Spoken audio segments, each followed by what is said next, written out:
James Carter lived in Asheville, North Carolina, a mountain town cradled by the Blue Ridge, where autumn painted the hills in fiery reds and golds, and he spent 27 years married to Ellen. At 51, in the crisp, leaf-strewn fall of 2020, he stepped away, not with a storm of rage, but with a quiet, aching resolve to reclaim a life he'd lost sight of. They'd raised a daughter named Sarah, lived in a brick bungalow with a sagging porch and a view of rolling peaks, and carved out an existence that once felt solid as the granite underfoot. He taught history at a local high school, weaving tales of empires and revolutions, while she ran a florist shop downtown, her hands deft with roses and lilies. By his late 40s, that life had withered into a shadow of itself, a routine of distance and discontent that gnawed at his soul. This is James's story, a soft farewell to a long chapter, a trek through uncertainty, and a rediscovery of peace after 50, set in the rugged beauty of the American South. James met Ellen in the humid twilight of August 1992 at a county fair in Hendersonville, a half-hour's drive south of Asheville. He was 24, a lanky figure in a faded flannel shirt, clutching a sticky cone of cotton candy he'd won at a ring toss booth. She stood behind her flower stall, 25 and radiant, arranging daisies and sunflowers in a dented tin bucket, her apron streaked with dirt. They talked, about the crisp air rolling off the mountains, about the old history books he'd read until the pages frayed, about her knack for turning stubborn soil into bursts of color. He asked her out as the Ferris wheel spun behind them, its lights flickering against the dusk, and she said yes with a laugh that lingered in his ears. A year later, in September 1993, they married in a wildflower meadow near Black Mountain, her dress a simple cotton shift, his tie askew, the sky above streaked with amber and rose as friends toasted them with mason jars of sweet tea. He promised to share the world's stories, she vowed to fill their days with bloom. For a long stretch, they held true. Their daughter, Sarah, came in the spring of 1996, a bright, squirming girl with Ellen's piercing green eyes and James's insatiable curiosity. He traded late nights grading papers for bedtime sagas, spinning history into adventures, Roman legions marching across dusty plains, pirates clashing on stormy seas, pioneers forging paths through untamed lands. Ellen turned their yard into a living canvas, roses climbing the fence, tulips dotting the lawn, hydrangeas spilling over in soft blues and pinks. In 1998, they bought the bungalow, a red brick fixer-upper with a sloping front porch, a fireplace that smoked when the wind blew wrong, and a backyard sloping toward the foothills. James built bookshelves in the den, hammering pine planks into place, filling them with worn volumes on Gettysburg, the Renaissance, ancient Greece. Ellen hung wreaths on the door, spring petals, autumn leaves, winter pine, each season marked by her hands. They'd pile into their old station wagon on weekends, driving to Pisgah National Forest, Sarah skipping ahead on trails thick with pine needles, the air sharp and clean. Money stretched thin, winters tested the roof, but the house held them, warm, imperfect, alive. The fade began slow, a thread pulled loose over years.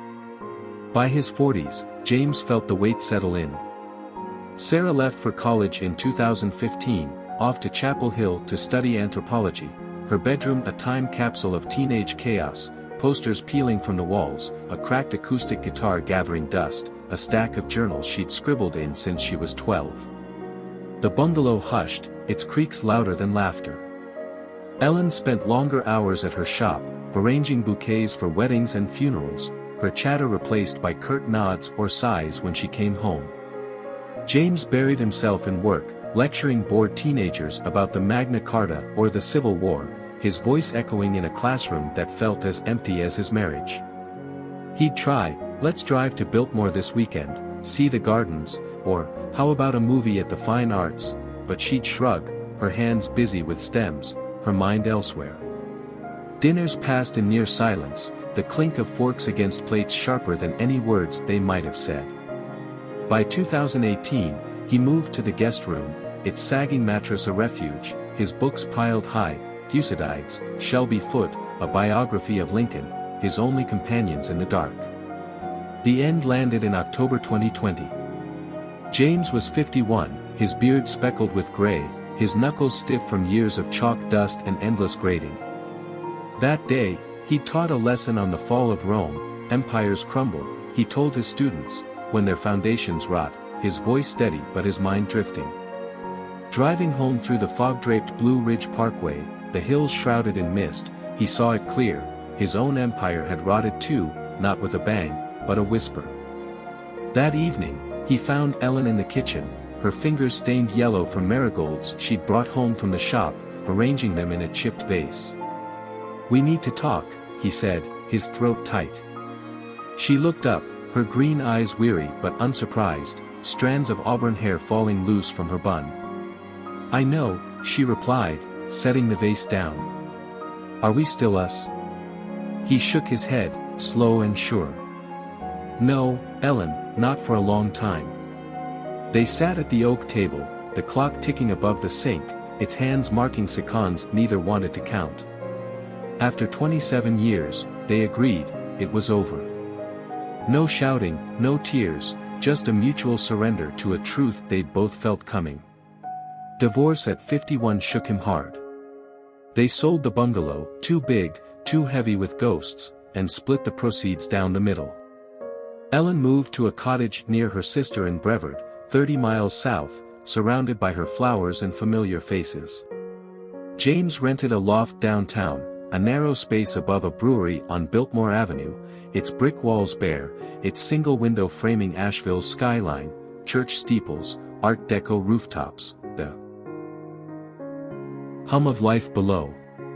Sarah, now 24 and working in Durham, called him, her voice sharp, "Dad, why didn't you fight harder, why now after all this?" He fumbled for words, "I fought as long as I could, kid, but sometimes you let go to keep going." Friends fractured, some stayed with Ellen, tending her garden or buying her bouquets, others met him for coffee at Double D's, their voices low with sympathy or awkward cheer. The first year was a slog. He taught through a fog, his lessons on revolutions feeling hollow, his evenings spent pacing the loft, the brewery's laughter drifting up through the floorboards. He missed the fireplace's crackle, Sarah's footsteps on the stairs, even Ellen's soft humming over her morning tea. Sleep came in restless bursts, his mind replaying decades he couldn't erase.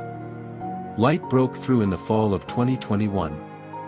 At 52, James signed up for a woodworking class at the Folk Art Center off the Blue Ridge Parkway, a whim born from a flyer he'd seen at school. His hands, unused to tools beyond a pen, fumbled with saws and sandpaper, but he stuck with it, shaping oak into a shelf, then a stool, then a small box with a hinged lid. The class met in a weathered barn, sawdust thick in the air, a mix of folks, retirees with steady hands, a young carpenter with tattoos snaking up his arms, a widow named Clara who sanded cedar planks with a wide, easy grin. They worked side by side, swapping stories of lives bent and remade, the rhythm of hammers and planes filling the silence.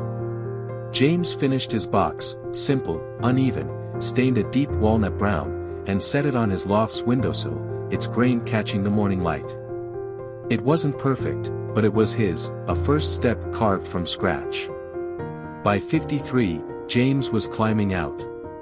He traded his aging sedan for a beat-up Ford truck, its bed scratched and rusted, and drove it into the Smokies, Linville Falls with its thundering drop, Mount Mitchell's wind-whipped summit, trails he'd once planned to hike with Ellen.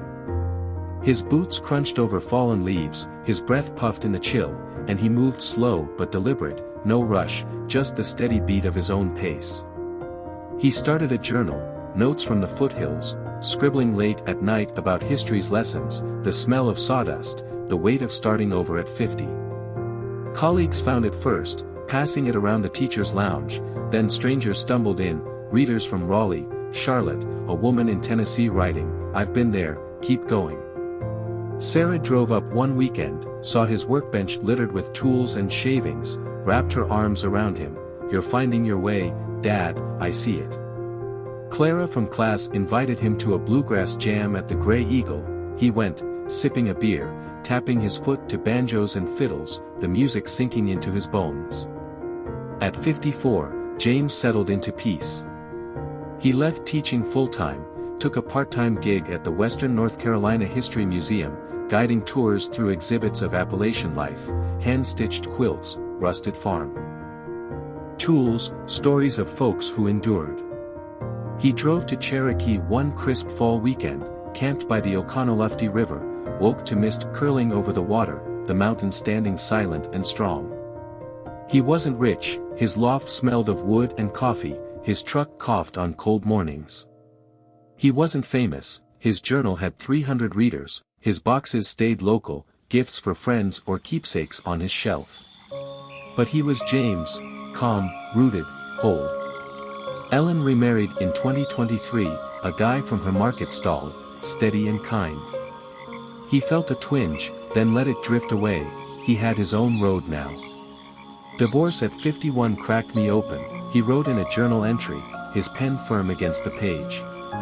It let me build something new, something mine. Across America, from Asheville's hills to countless corners, people like James turn pages every day. Gray divorces aren't endings, they're beginnings. I'm Jordan Lane, and this is Gray Divorce Diaries. James's tale is real, raw, rugged, redemptive. If it stirs something in you, subscribe. Every day, a new story, people like us, finding peace after 50. You're not alone. Let's turn your page together.